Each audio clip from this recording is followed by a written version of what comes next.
What's going on, YouTube? This is SG1 Sports, and you're watching our college football channel. It's time for my 5 takeaways from Week 3 of the 2022 college football season. Kind of a quiet week, really. Week 1, Week 2, they were so exciting. So many great games, close games, so much drama, so many upsets.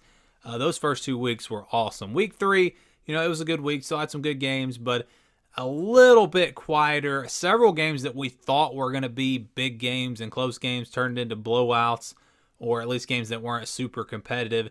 Oregon, BYU, that one really wasn't all that close. Penn State blew out Auburn. We saw Michigan State, Washington kind of blow out Michigan State. That was a bit of a surprise.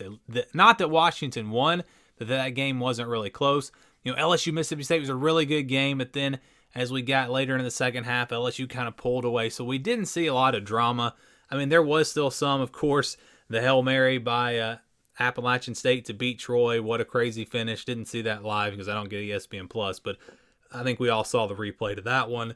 Notre Dame Cal almost a successful Hail Mary in that one. So there was still plenty of drama, plenty of excitement.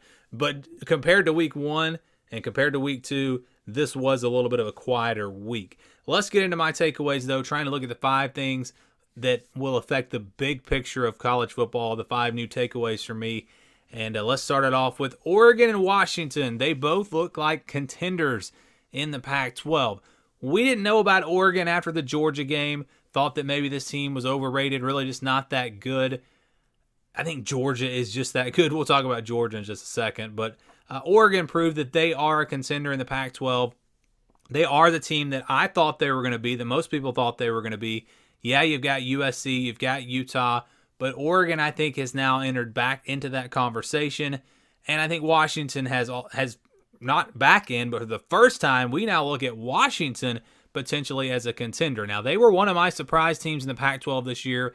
I didn't think that they would go to the Pac-12 championship, but I thought that they would be a surprise team, a team that would be much better this year. Michael Penix playing really well for them at quarterback. We saw the defense last year was actually really good, and so they're pretty good again on that side of the ball, and now they've got an offense to go along with it. A lot of experience back for them, which is why I did expect Washington to have a much better team this year, and they had a very impressive win against what I still believe is a very good Michigan State team.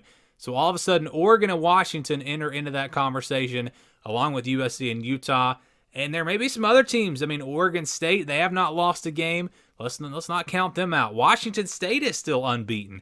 I don't think that they are going to be capable of getting into that conversation, but we'll see how that plays out over the next couple of weeks. They got Oregon coming up. That's going to be a big game. But I think we can for sure now say that Oregon and Washington are at least in that conversation. They are contenders in the Pac-12. Next takeaway, Penn State, they're a contender in the Big Ten. And look, I was wrong on Penn State. I did not expect them to be as good as they have turned out to be. I didn't expect them to beat Purdue on the road. Didn't even expect them to beat Auburn on the road. I don't know how much we can read into this Auburn game, though, because right now Auburn just looks terrible. But still, this was a really nice win for Penn State going into a tough environment.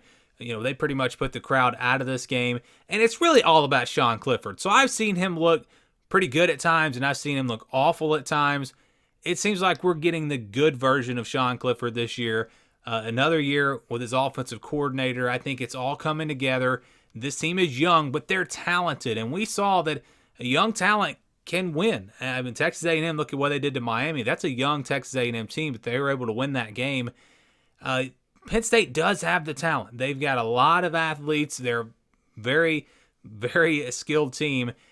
Not a ton of experience, like I said, but we're going to see these young teams like Penn State, like Texas A&M get better and better as the season goes along. And I think Penn State is in that conversation now. I don't know if they're on Ohio State and Michigan's level, but they could be. I think you have to at least put them in that conversation right now. And I don't know if we can count Michigan State out either in the East. I think Michigan State, I know they lost to Washington, but let's see them play a couple more games and see where they're at. Even Maryland, they got a big game coming up with Michigan. We'll see if they're maybe in that conversation. Ohio State hasn't looked overly impressive. They've got some things to work on. So that could be a division that is a little bit more wide open than we thought coming into the season. And I think Penn State now definitely is at least in that conversation. Maybe still behind Ohio State and Michigan, but they're a contender. Watch out for the Nittany Lions. Number 3, I think Oklahoma is the clear favorite in the Big 12. I don't think Baylor and Oklahoma State are quite there right now. I know they went to the Big 12 championship game last year, and everyone thinks they're going to be right back. Those two teams are good teams. They are very good teams, top 25 teams. But Oklahoma is the favorite to me. Maybe even Texas with Quinn Ewers would be the next team in the Big 12. But I think when you look at this Oklahoma team, the way that they're playing defense under Brent Venables, it's a different team. It's a totally different. We knew it would be. We knew that it would be. But I think they've got the talent on that side of the ball. Brent Venables taking over. We're finally seeing them play some defense. And Dylan Gabriel is getting it going on offense. I mean, they completely dominated against Nebraska outside of that first series where Nebraska's, their defense came out on fire. They got a quick touchdown. And it looked like Nebraska came to play. And then Oklahoma settled down and completely dominated the rest of this game. But Dylan Gabriel using his legs, making some big plays there. He's got weapons around him. The offensive line's getting a little better. Oklahoma is the favorite, and I think that's pretty clear. I'm not saying they're definitely going to win the Big 12, but they are the favorite right now. Quinn Ewers, when he gets back with Texas, that's going to be really interesting. And maybe Texas is potentially right there with Oklahoma. We'll see if that Alabama game was a bit of a fluke or if they are up there at the top of the Big 12.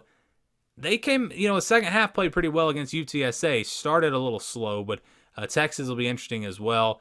TCU hasn't lost a game. We'll see when they play some better competition. Kansas State took a really tough loss to Tulane. I thought maybe they were getting into that conversation of potentially being a surprise team there in the Big 12. But yeah, Oklahoma looking like the favorite in the Big 12, at least right now. It's still early. I think the ACC, on the other hand, is wide open. So I think Oklahoma's established themselves as the team to beat. I don't think Clemson's necessarily the team to beat in the ACC. This team still has issues. The offense is not clicking right now, and the defense is not as good as I mean, they've played pretty well on defense, but they haven't been super dominant. I mean, Ole Miss, I believe, just shut. I don't think Georgia Tech scored in that game.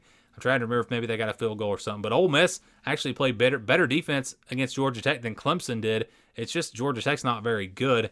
And so we looked at that Clemson defense and thought, wow, they're great. Georgia Tech had some opportunities in that game and scored some points. So now Clemson's defense all of a sudden doesn't look quite as good as we thought. And the offense is still, like I said, struggling to really get into a great rhythm. And so I don't think you can say Clemson's a clear favorite in the ACC. You look at NC State, they got a big win over Texas Tech. They're playing good football. I know they had the scare against East Carolina, but this is a good quality team. Sam Hartman and Wake Forest, they've got an explosive offense. We're going to see a great game between them and Clemson coming up on Saturday. Florida State looking like they're the real deal. Gutsy win over Louisville. And that was an impressive win, losing some key players to injury. Of course, Jordan Travis, Jared Verse, some other guys. That was a really nice win. This Florida State team is a good team. Then you look at the Coastal Division. Miami, I know they just lost to Texas A&M, but I was impressed with them in a lot of ways in that game. It's almost like they didn't want to win, though. Just really conservative in the red zone, and that was just, if I'm a Miami fan, I was not happy watching that game, because I came away thinking that if Miami had just taken advantage of some opportunities, if they hadn't muffed that punt, they win that game. And it's like they were playing not to lose instead of playing to win. Very disappointed in that game if I'm a Miami fan. And disappointed for my playoff predictions, I'll just be honest. I know Miami could still run the table, but it's not looking good for them. Pittsburgh's still a quality team. I just think the ACC really is wide open at this point. It's going to be a really fun race in that conference. I'm not saying Clemson won't win it, but I don't think that they are like way above everyone else. That's going to be, I think, a really competitive race in the Atlantic Division and then just also in the ACC. And finally, number 5, no one is on Georgia's level. I think we can say that. I mean, right now, I'm not saying it's not going to be this way, that things couldn't change at the end of the season, but right now, Georgia is clearly the team to beat. Their defense it picks up right where it left off. You should know, with Kirby Smart and the recruiting classes they've had, they were going to be good on defense again. And the offense is even better. Stetson Bennett is even better. He's a Heisman candidate right now, in my opinion. They're not running the ball super great, but they're not having to. I mean, the passing game is working for them, and they've got so many weapons there. This Georgia team has a chance to be special once again, and they could even possibly go back to back. That's right now. Again, no one's on their level right now. Teams get better. Alabama's going to get better. Ohio State's going to get better. Michigan's going to get better, even though we haven't really seen a whole lot from them. USC, I mean, all these teams, they're going to get better and better and better. Yes, Alabama still struggling in some ways right now. Ohio State's defense not looking as good as they did against Notre Dame, but they're going to get better. And I still think we're going to have a competitive playoff. I'm not saying Georgia's is going to run away with it, but I would be very surprised if they did not at least make it to the college football playoff. The Bulldogs just playing on a different level. I mean, look at what Oregon did to BYU, and Georgia just completely annihilated Oregon. They completely destroyed South Carolina. This Georgia team, I'm telling you, they are clearly the best team in the country right now, and that's once again a big takeaway for me. And I think I've already maybe used this as a takeaway another week. This team really, really good right now. So those are my 5 takeaways from week 3. Would love to get your takeaways, your thoughts on my takeaways. Let me know what you thought about it down in the comments below. Thanks for watching, and stay tuned for more right here on the SG1 Sports College Football Channel.